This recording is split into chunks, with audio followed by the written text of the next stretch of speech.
തെരഞ്ഞെടുപ്പ് വിജ്ഞാപനം വരുന്നതിന് മുൻപ് 86 വാർഡുകളിൽ സ്ഥാനാർത്ഥി പ്രഖ്യാപനം നടത്തി ആദ്യഘട്ട പ്രചാരണത്തിന് തുടക്കം കുറിച്ച കോൺഗ്രസിന് വെല്ലുവിളി തീർത്തുകൊണ്ടാണ് കേരള കോൺഗ്രസ് ജോസഫ് വിഭാഗത്തിന്റെ അപ്രതീക്ഷിത നീക്കം. UDF ഘടകകക്ഷികളുമായി നടന്ന സീറ്റ് ചർച്ചയിൽ RSPക്ക് 5ഉം CMPക്ക് 3ഉം വീതം സീറ്റുകൾ നൽകിയിട്ടും 2020 മത്സരിച്ച ഏക സീറ്റ് ഇത്തവണ നൽകാഞ്ഞതോടെയാണ് ജോസഫ് വിഭാഗത്തിന്റെ സമാന്തര ഇടപെടൽ.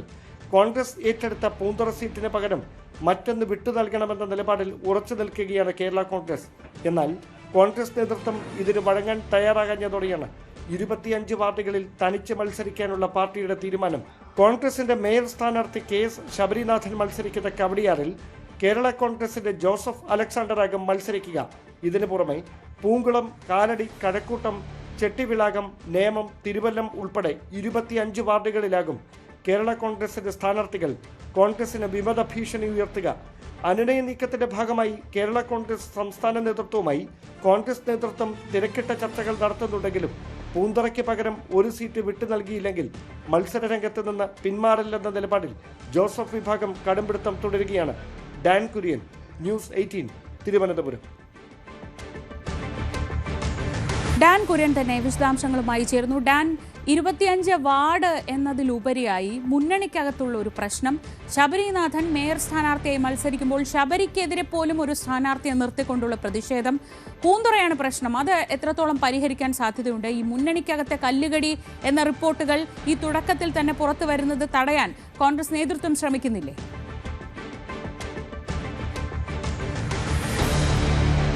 അതായത് നിയമത്തെ സ്ഥാനാർത്ഥി പ്രഖ്യാപനവുമായി ബന്ധപ്പെട്ട് നിയമത്തിന്റെ ചുമതല ഉണ്ടായിരുന്ന KPCC general secretary Manakkad Suresh ആ കോർ കമ്മിറ്റിയുടെ ചെയർമാൻ സ്ഥാനം രാജിവെച്ചത് ഇന്നലെയാണ്. അതുമായി ബന്ധപ്പെട്ട അലയൊലികൾ കെട്ടടങ്ങും മുമ്പാണ് പുതിയൊരു പ്രശ്നം ഇപ്പോൾ ഉരുത്തിരിഞ്ഞിരിക്കുന്നത്.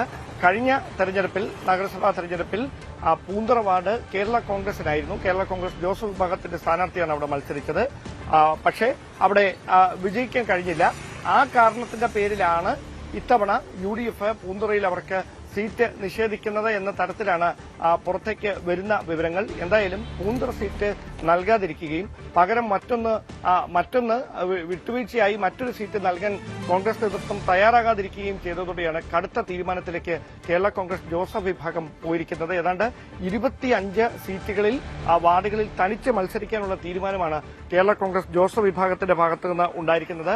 അതിൽ തന്നെ എടുത്തു പറയേണ്ട കാര്യം, UDFന്റെ മേയർ സ്ഥാനാർത്ഥിയായ KS ശബരിനാഥൻ മത്സരിക്കുന്ന കവടിയാറിൽ ഉൾപ്പെടെ സ്ഥാനാർത്ഥിയെ നിർത്തിക്കൊണ്ടാണ് 25 മണ്ഡലങ്ങളിൽ 25 സീറ്റുകളിൽ വിമത ഭീഷണി ഉയർത്തുന്ന തരത്തിലുള്ള ജോസഫ് വിഭാഗത്തിന്റെ നീക്കം. അനുനയ നീക്കങ്ങൾ കോൺഗ്രസ് നേതൃത്വം നടത്തുന്നുണ്ട്. കാരണം ആദ്യഘട്ടത്തിൽ ഇത്രയധികം സ്ഥാനാർത്ഥികളെ പ്രഖ്യാപിച്ച് ഒരു ഘട്ടത്തിലെ പ്രചാരണം പൂർത്തിയാക്കുന്ന തരത്തിലേക്ക് വരെ കാര്യങ്ങൾ എത്തി നിൽക്കുമ്പോഴാണ് അതിന്റെ ഒരു എഡ്ജ് കെടുത്തുന്ന തരത്തിലുള്ള കേരള കോൺഗ്രസ് ജോസഫ് വിഭാഗത്തിന്റെ ഈ നീക്കം.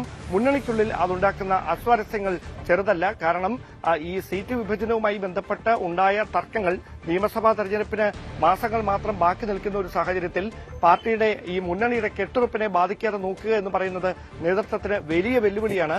അവിടെയാണ് ഈ തർക്കങ്ങൾ പരിഹരിക്കാനായി ഒരു വിട്ടുവീഴ്ചയ്ക്ക് കോൺഗ്രസ് നേതൃത്വം ഇനി തയ്യാറാകുമോ എന്നത് കാണാനുള്ളത്. എന്തായാലും ഒരു കാര്യം ഉറപ്പാണ്, ഈ CMPക്കും അതോടൊപ്പം തന്നെ RSPക്കും അടക്കം, അതായത് RSPക്ക് 5ഉം CMPക്ക് 3ഉം സീറ്റുകളാണ് നഗരസഭയിൽ നൽകിയത്. പക്ഷേ കഴിഞ്ഞ തവണ മത്സരിച്ച സീറ്റ് പോലും നൽകാൻ കോൺഗ്രസ് നേതൃത്വം തയ്യാറായില്ല എന്നാണ് ഈ കേരള കോൺഗ്രസ് ജോസഫ് വിഭാഗത്തിന്റെ ആക്ഷേപം. അതുകൊണ്ട് തന്നെയാണ് 25 സീറ്റുകളിൽ തനിച്ച് മത്സരിക്കാനുള്ള ഒരു തീരുമാനത്തിലേക്ക് പാർട്ടി എത്തുകയും ചെയ്തത്. എന്തായാലും നേതൃത്വത്തിന്റെ അറിവോടെ തന്നെയാണ് ഇങ്ങനെയൊരു നീക്കം കേരള കോൺഗ്രസിന്റെ ഈ തലസ്ഥാനത്തെ നേതാക്കളുടെ ഭാഗത്തു നിന്ന് ഉണ്ടാകുന്നതെന്നാണ് നമുക്ക് ലഭിക്കുന്ന സൂചനകൾ. അങ്ങനെയാണെങ്കിൽ അനുനയ നീക്കത്തിന്റെ ഭാഗമായി കോൺഗ്രസ് നേതൃത്വം ഏത് തരത്തിലുള്ള വിട്ടുവീഴ്ചയ്ക്ക് ഇനി തയ്യാറാകും എന്നതാണ് കാത്തിരുന്ന് കാണാനുള്ളത്.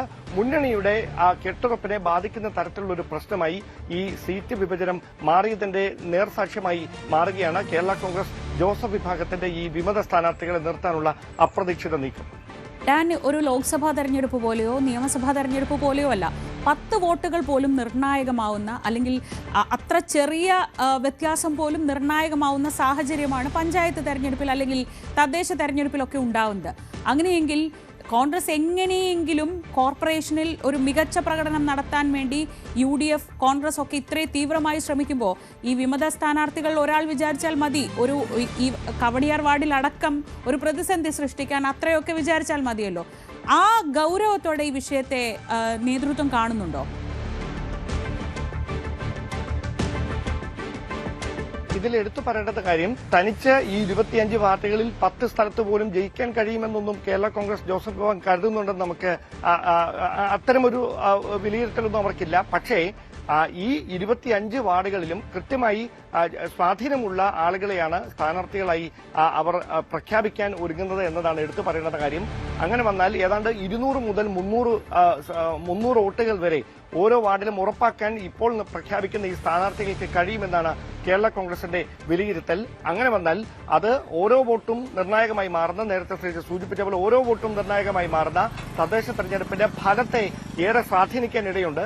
അത് തന്നെയാണ്, അതായത് ജയിക്കാൻ കഴിഞ്ഞില്ല എങ്കിലും മറ്റൊരാളുടെ വിജയത്തെ സ്വാധീനിക്കാൻ കൃത്യമായി ഈ ജോസഫ് ഗ്രൂപ്പിന്റെ സ്ഥാനാർത്ഥിത്വത്തിലൂടെ കഴിയും. അത് കോൺഗ്രസിനുണ്ടാക്കാൻ പോകുന്ന തലവേദന ചെറുതായിരിക്കില്ല. അതുകൊണ്ട് തന്നെയാണ് വളരെ അപ്രതീക്ഷിതമായി ഈ പൂന്തുറ സീറ്റ് നൽകാതിരുന്നതിന്റെ പേരിൽ ഒരു പ്രതികാര നടപടി എന്നവണ്ണം 25 സീറ്റുകളിൽ തനിച്ച് മത്സരിക്കാനുള്ള ഒരു തീരുമാനത്തിലേക്ക് ജോസഫ് വിഭാഗം ഇപ്പോൾ എത്തിയിരിക്കുന്നത് വേണം മനസ്സിലാക്കാൻ. അങ്ങനെയെങ്കിൽ കോൺഗ്രസിന്റെ സംസ്ഥാന നേതൃത്വം കേരള കോൺഗ്രസ് ജോസഫ് വിഭാഗത്തിന്റെ സംസ്ഥാന നേതൃത്വവുമായി ഒരുപക്ഷെ ചർച്ച നടത്തിക്കൊണ്ട് ഒരു അനുനയ നീക്കത്തിനുള്ള സാധ്യത മാത്രമാണ് ഇനി അവശേഷിക്കുന്നത്. അതല്ല എങ്കിൽ 25 വാർഡുകളിലും ജോസഫ് ഗ്രൂപ്പ് സ്ഥാനാർത്ഥികളെ നിർത്തിയാൽ അത് സമാനതകളില്ലാത്ത ഒരു പ്രതിസന്ധി UDFന്, പ്രത്യേകിച്ച് തദ്ദേശ തെരഞ്ഞെടുപ്പിൽ അഭിമാന പോരാട്ടത്തിന് തയ്യാറെടുക്കുന്ന UDF ക്യാമ്പിൽ തലസ്ഥാനത്ത് ഉണ്ടാക്കാനാണ് സാധ്യത. ശരി, ഡാൻ കുര്യനാണ് വിവരങ്ങൾ നൽകിയത്.